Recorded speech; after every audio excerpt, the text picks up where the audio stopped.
Welcome to your Monday Morning Pearl. I'm Steve Keck.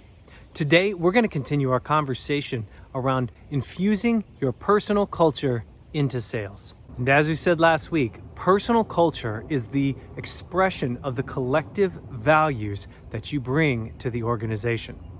And what we're talking about is your behavioral values. We're going to get into the data around how you can flesh out your personal behavioral values that lead to the culture you bring to an organization in some future Monday Morning Pearls. But today, I want to focus on one thing, and it's this.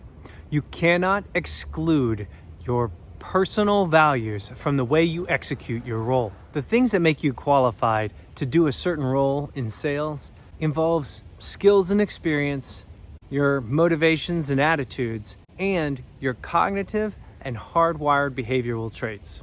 Now, skills and experience can grow and change, and so can your motivations and interests. But what can't change is those hardwired cognitive and behavioral traits. How you think and gather information affects the way you see the world, and thus how you respond to it. Also, how you have approached things like conflict, leadership, listening, detail. These things don't change. You can make some adaptation to it based on motivations and interests, but your core person doesn't change.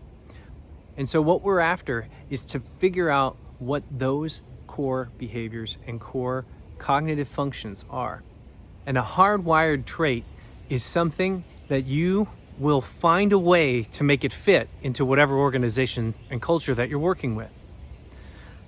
Whether that becomes a successful behavior or not will be determined by how well it's aligned to the rest of the group. If you can't exclude it from how you execute your role, it really needs to be part of the way you execute your role.